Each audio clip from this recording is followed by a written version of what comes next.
2026ஆம் ஆண்டு தனுசு ராசிக்கு அர்த்தாஷ்டம சனி நடந்துட்டுருக்கு. கிட்டத்தட்ட சனி வந்து ஒரு மிட் டிகிரியில் ஒரு பீக்கில் போயிட்டுருக்கிறாருன்னே சொல்லலாம். ஸோ நல்ல ஒரு ஸ்ட்ராங்காக ஸ்திரமாக தான் அர்த்தாஷ்டம சனி வந்து நடந்துட்டுருக்கு.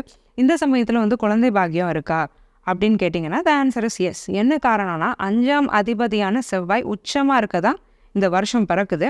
அதே மாதிரி 8ஆம் அதிபதியான சந்திரன் கிட்டத்தட்ட பௌர்ணமி நிலையில் இருக்கிறாங்க. அப்போ சந்திர அதியோகத்துக்குள்ளே தான் இந்த செவ்வாய் சூரியன் இந்த மாதிரியான கிரகங்கள்லாம் இருக்கிறாங்க. சூரியன் வந்து பாக்யாதிபதி, தகப்பனாகக்கூடிய யோகம்.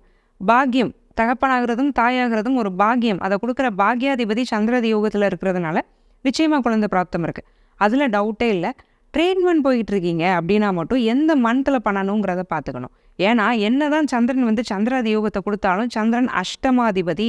அதை பௌர்ணமி சந்திரன் பார்வைன்னு எடுத்துக்கிறதோட அஷ்டமாதிபதி பார்வைங்கிறதையும் நீங்கள் கவனத்தில் வச்சுக்கணும். அப்போது கரெக்டான மந்த்ஸ் பார்த்து நீங்கள் அந்த ட்ரீட்மெண்ட்டுக்குள்ளே போகிறீங்க அப்படிங்கிற பட்சத்தில் குழந்தை பாக்கியங்கிறது ரொம்ப ஸ்ட்ராங்காக இருக்கும்.